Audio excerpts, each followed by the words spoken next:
La France de Kylian Mbappé. La France d'Emmanuel Macron. La France de qui? Des VG Dream. La France de Nabila. En tout cas, la France, le pays dans lequel moi je vis là. Il y a des événements que chacun doit vivre. C'est-à-dire que il y a des événements pour vivre, pour croire. Parce que si on t'explique, tu es capable de ne pas croire. Mais il faut vivre. Et ce que je vais vous raconter, c'est quelque chose qui est vécu. On ne m'a pas expliqué. De mes propres yeux. J'ai vécu. Générique. C'est de ça qu'il s'agit. Sipi di sipi. CP Brezo. Yémé. Coucou mes CP Brezo, j'espère que vous allez bien. Toujours un plaisir de vous retrouver, franchement. À chaque fois que je commence à faire mes vidéos, je pense toujours à vous. Je vous envoie plein d'amour. Merci de me suivre, de me soutenir. Voilà. Avant de commencer cette vidéo, n'oubliez pas mon code promo TapTapSend. Et oui, envoyez de l'argent à vos parents. Voilà. Vous vivez en Europe, vous gagnez là. Envoie-moi les petits 50 € à vos petits frères. Envoie-moi un peu les petits 20 € à vos soeurs.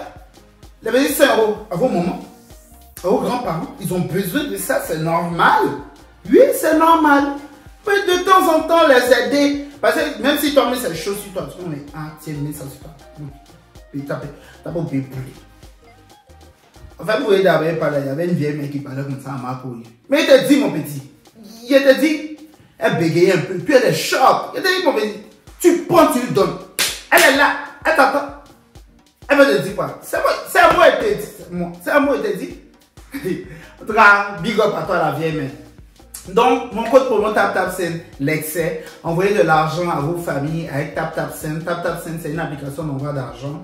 Voilà, de l'Europe à l'Afrique ou de certains pays du tiers-monde ou des États-Unis et du Canada vers l'Afrique. Et pas l'inverse. Voilà, je reçois beaucoup de questions.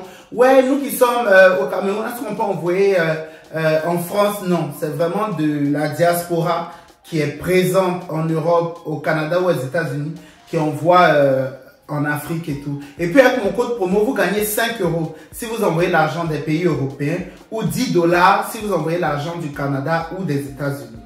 Ce que je vais vous raconter, rentrons dans le vif du sujet. Vous savez, quand je commence les story time comme ça, là, franchement, j'ai vécu beaucoup de choses. Les gens ne s'en rendent pas compte. Moi, j'ai du vécu. Parce qu'avec mon vécu, je pense que je peux en faire une story time par jour. C'est parce que les histoires de monter les vidéos pour faire en sorte que vous regardez, c'est ça qui fait. Sinon, j'ai beaucoup de choses à vous raconter. L'histoire que je vais vous raconter, c'est une histoire que j'ai vécue avec mon meilleur ami Raïm. Parce que moi, dans mes story time, là, à part si c'est vraiment, je veux cacher un peu l'identité des gens pour ne pas qu'on sache, non. Je mentionne les noms parce que c'est la vraie vie, c'est ce que j'ai vécu. Donc, je ne peux pas mentir. Et les protagonistes que je cite dans mes vidéos sont des personnes qui existent. Ce sont des personnes qui font partie de ma vie, donc je ne peux pas mentir. Donc, l'histoire que je vais vous raconter, j'ai vécu ça avec mon meilleur ami Raïm. Et pas mal de personnes le connaissent parce que nous sommes souvent ensemble et c'est l'un de mes meilleurs amis. Et en plus, pour ceux qui ne savent pas, c'est lui qui m'a donné le surnom l'excès. Voilà. Donc, c'est vraiment quelqu'un qui était là depuis jusqu'à aujourd'hui. Il va regarder cette vidéo. L'histoire se déroule en fin d'année 2014, parce que je me souviens très bien, Beyoncé avait fait sortir son album éponyme Beyoncé. C'était en décembre, oui, décembre 2014. Décembre 2014, on rentrait dans l'année 2015. Et vous savez qu'à l'époque, je l'ai déjà dit ici, je n'habitais pas à Paris. J'ai commencé à vivre à Paris en 2017. Donc, moi, je suis arrivé en France en 2012. En 2012 et 2017, je vivais chez ma tante à Angers, chez tanti Gina.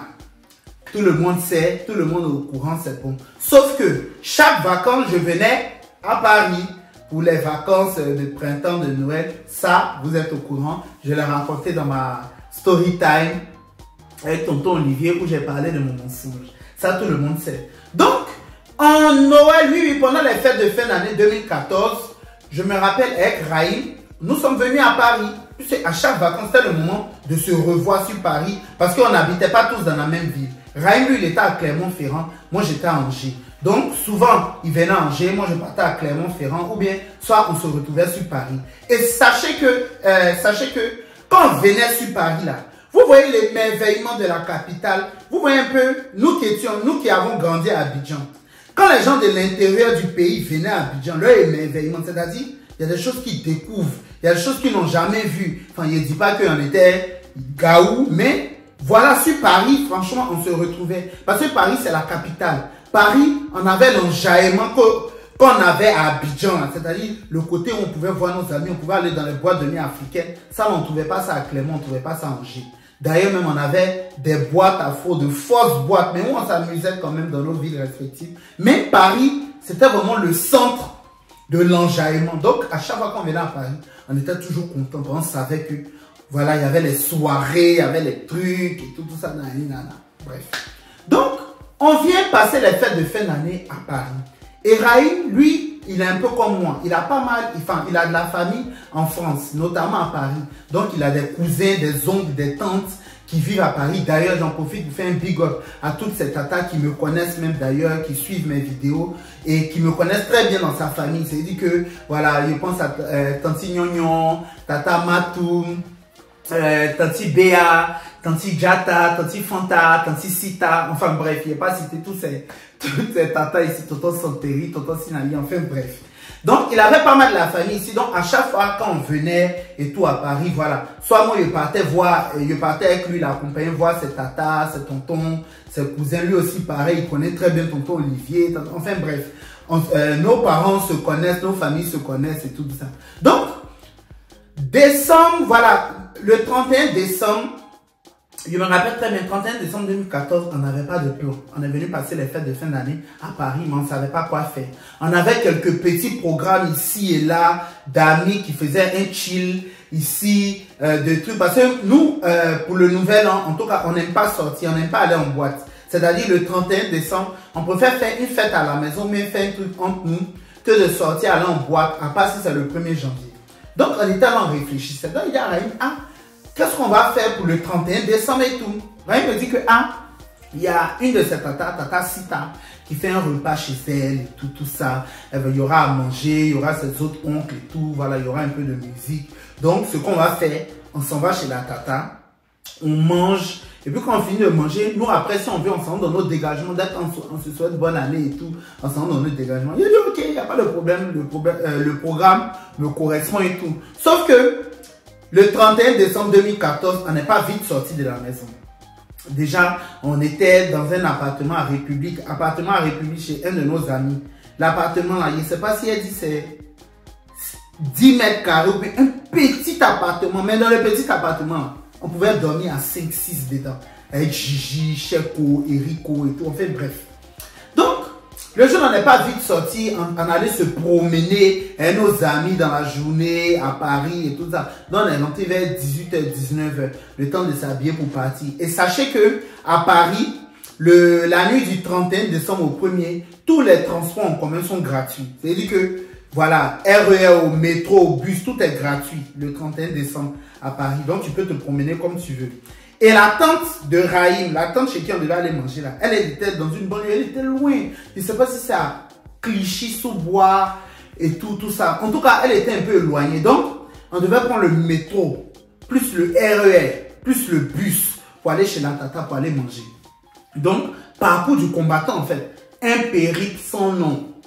On a fait jusqu'à... On s'est habillé, on s'est apprêté, on est parti. Et vous-même, vous savez, c'est le nouvel an, 31 décembre. Raïm avait porté une chemise pagne, moi, il était en nœud papillon. Genre, petit choco, bien habillé, bien stylé, et tout ça. Donc, on s'habille, on part et tout. On arrive chez la tata vers... Oui, on arrive, en tout cas, on a pris... Je sais que le jour, on a pris métro. On a pris RER, puis on a pris bus. On arrive chez la tata vers 22h30, 23h et tout. Enfin, la tata, elle habitait dans un quartier, je ne vais pas dire c'est un quartier chaud, mais le quartier était un peu sensible. Qui dit en France quartier sensible, dit les wesh. Enfin, je n'ai rien contre les wesh, franchement. S'il y a des wesh qui passent, qui regardent cette vidéo, je n'ai rien contre vous. Franchement, je n'ai rien contre vous. Moi, mais c'est quelqu'un en même. Il n'y a jamais eu de problème avec quelqu'un dans ma vie. C'est les gens qui ont problème même. Sinon, moi je suis pisse. Moi, j'aime tout le monde. Mais le quartier de l'Atlantique, on va dire que il y avait des wesh, mais qui n'étaient pas de bonnes intentions. Mais en tout cas, ces wesh qui ne sont pas de bonnes intentions, je le répète, je n'ai rien contre vous. On arrive dans le quartier de l'Atlantique. Entend, l'Atlantique, elle habite, en tout cas dans les derniers étages, elle habitait dans un immeuble et tout ça. Donc on arrive, on descend du bus, on arrive, on entend des bruits. Genre comme si c'est bangé. Vous voyez les pétards pendant le nouvel an et tout, pétards, feux d'artifice et tout, on entend là. C'est ça, moi au début il y avait peur. Je me suis dit, tiens, nous qui avons vécu la crise de 2011, là, les choses comme nous, ça nous fait peur. Franchement, tout ce qui est bangé, pétard et tout, moi franchement ça me fait peur. Mais elle me dit non, t'inquiète, il n'y a rien, allons. Quand on arrive, on a tapé l'adresse de l'Atlantique, on arrive et tout dans le hall de l'immeuble. Donc on arrive dans le hall de l'immeuble, on doit prendre l'ascenseur pour monter. Donc on arrive dans le hall de l'immeuble. Il y avait un groupe de jeunes, ils étaient au moins une dizaine. Groupe de jeunes wesh. Vous voyez souvent, il y a des jeunes qui sont en bas des immeubles qui traînent dans les quartiers. Bon, c'était le nouvel an, je suppose qu'ils n'avaient rien d'autre à faire que de rester là entre eux et tout ça. Mais ils étaient là, ils étaient au moins une dizaine. Et puis entre eux là, dans le hall de l'immeuble là, ils allument les pétards, feux d'artifice, tout ça. Il a dit mais attends, c'est dangereux. Donc ils allumaient, entends, c'est dans l'immeuble, on va passer devant eux pour monter pour aller chez l'Atlantique. Donc là dans le hall, donc on passe. C'est-à-dire que s'il y a quelqu'un, s'il n'y a pas quelqu'un, ils nous ont même pas calculé. Ils continuent, là, ils viennent. C'est-à-dire qu'on est là, on passe pour monter, puis ils allument les pétards. Donc on arrive où il y a un là-bas qui crie, c'est qui eux? Ouais. Tu vois que ta vie défile sous tes yeux là. C'est ce qui va arriver. Un 31 décembre 2014, et puis j'avais oublié. C'est qui eux? Wesh. Ils sont pas de chez nous, wesh. Ils sont pas de chez nous. Donc mon cœur dit, ils sont pas. On est enceinte, même enceinte quand on n'a pas de chez vous. On veut juste monter pour aller chez notre petit, pour aller foufa, pour continuer mon parti. Ils sont pas de chez nous, wesh. Ils sont pas de chez nous. Puis ils allument les pétards. Hein. Ils sont pas de chez nous, wesh. C'est qui eux? Puis ils allument les pétards sur nous. Je dis, il faut nous maintenant de courir, monter maintenant les escaliers. Attendu peut-être habiter peut-être au 12e étage, en tout cas en haut même. Donc on est monté. Donc on est arrivé essoufflé. Donc on explique à Attendu, il dit, attendu, dans ton rôle là, c'est gâpien que les jeunes sont en train de foutre la merde là-bas et tout ça. Non, c'est la fin laisser. C'est le travail et tout là. Donc on a fait notre soirée. On a mangé, on s'est souhaité bonne année et tout ça. Même on était dans la part de l'Atlantique, ils ont brûlé une voiture. C'est-à-dire qu'on est en haut et puis on les voit, ils sont en train de brûler une voiture au fond là-bas. Donc Raïm et moi, c'est grand, on dit, comment on fait pour répartir? Puisque nous, on a notre soirée pour continuer, on a réparti dans nos mouvements. Parce qu'on avait une de nos CP là qui faisait un chill chez elle, à Meudon, Mona. Dans ça, on ne veut pas laisser. On veut fêter. On veut kiffer. Notre nouvelle an à Paris, on ne veut pas laisser. On n'avait même pas l'argent pour prendre YouTube, Uber, on n'avait rien. Piqué. Mais on veut kiffer. Donc on est là, on a fini de manger. Maintenant, il faut penser maintenant à descendre pour partir. Il a dit, Dieu merci quand on est descendu, il n'était pas là. Il faut nous voir maintenant. Genre. Donc ça faisait, en fait, pendant que j'y pense, c'est maintenant que ça me fait rire en fait. Mais ça nous faisait peur, genre, on avait vraiment peur. C'est-à-dire qu'on a tenté de raser les murs. Ils sont où? Ils sont où? C'est-à-dire qu'on a regardé l'itinéraire du bus. On s'est arrêté dans un endroit, on s'est caché. Quand on a vu le bus avancer, il faut nous voir courir maintenant pour aller vers l'arrêt. C'est-à-dire que dès que le bus s'arrête, on monte. On est parti. Et ils étaient un peu plus loin et tout ça. Mais dans ça, ça ne nous a pas découragé. On a sillonné l'île de France. On a pris bus de nuit. La nuit du 1er janvier là. Bus de nuit pour aller jusqu'à Meudon. Quitter Clichy-sous-Bois pour aller jusqu'à Meudon, pour aller dans une fête qui était presque finie, quasiment finie. Dans là, on veut boire encore. On a bu, on était pompette. On a pris maintenant le métro pour rentrer à la maison. Donc, on a pris le métro pour rentrer à la maison. En fait, ça me fait rire. En fait, je ne sais pas pourquoi. En fait, l'insouciance, quoi. Genre la jeunesse. C'est-à-dire qu'il y a l'impression que quand tu as 19 ans, 20 ans, là, genre, tu n'as même pas le souci même de ta vie, genre le souci de ta sécurité. Je pense que c'est maintenant, il y a eu 25 ans, 26 ans, 27 ans. Ils sont en train de me rendre compte que c'est maintenant ici un adulte. Quoi. On a pris le métro, on rentrait à la maison dans ça là-haut. Vous voyez, souvent dans les métros là, il y a des bagarres, mais des bagarres bêtes. C'est-à-dire qu'un gars a arrêté ici, l'autre a arrêté là-bas, et puis ils sont en train de s'insulter. Entre tout ça là, c'est jeu. Ils sont en train de faire un jeu pour pouvoir voler les gens, capter l'attention des gens, pour pouvoir voler leur portable et tout ça. Entre moi et mon ami, on ne savait pas. Non, ça là, l'un a arrêté ici, l'autre a arrêté là, et puis je suis, allez, nique ta mère, ah ouais, tu parles de moi, tu vas voir. Donc l'autre s'avance, et puis quand il s'avance, il commence à se battre. Dans ça, moi et Raïm, on allait s'arrêter. On allait genre en ferrage. On s'arrête pour regarder. Dans ça, là, on sort du métro, on rentre à la maison, on se touche comme ça. Nous, dans ces gars, on dit, attendons au portable. Il a dit, vous savez ce qui me fait rire? Raïm venait d'avoir son iPhone 5. iPhone 5 chaud. Il venait de faire son abonnement, il venait d'avoir son iPhone 5. Donc folé son iPhone 5. Moi il y avait un Samsung bizarre. Donc folé iPhone 5 de mon ami. En temps, il venait de télécharger. C'est pour ça, il me rappelle très bien, il venait de télécharger l'album de Beyoncé, l'album éponyme Beyoncé là. Elle est sortie, ça avait fin 2014, début 2015. Où il y avait Drunk in Love. Je crois que c'est ça. C'est dans cet album, il y a Drunk in Love. Il dit, on sort du métro, on se tourne. On dit, Assou, mon portable, lui aussi, mon portable. Dans ça là aussi, il dit que petit soulant on avait là, c'est quitté dans nos yeux. On s'est marché doucement, on allait se coucher. On s'est couché, on s'est réveillé, nous on s'est commencé à rire. C'est dit que on a dormi, non, on s'est réveillé, puis on a commencé à rire. Les gens rient pour dire, hey, attends, mais c'est quoi tout ça là? Ah, c'est forcé ou bien? Et non, franchement, la fin de la vidéo, j'espère que vous aura plu et tout ça. N'hésitez pas à partager, à vous abonner, à me suivre aussi sur mes différents réseaux sociaux, à commenter aussi. Et big up à Raïm, big up à toute sa famille, à toutes ses tatas et tout ça là. Franchement, merci beaucoup. Jusqu'à aujourd'hui, on est encore amis. Et franchement, il a fait plusieurs story time comme ça parce que on a vécu pas mal de péripéties, mais des aventures bêtes et tout ça. J'avais fait même un podcast où on était allé à Lyon et tout ça. Après, je vais vous raconter. On fait plusieurs story time. Il a fait des story time aussi avec lui, souvent avec Gigi. On va raconter vraiment nos péripéties, mais on a vraiment vécu des choses. Et j'en profite pour dire un autre truc. Par rapport à Paris, quand on venait à Paris, là, souvent même à cause des fêtes, des petits chills et tout, on fraudait le truc, comme on appelle ça, le train pour venir. C'est-à-dire qu'on ne sait même pas où on dormait.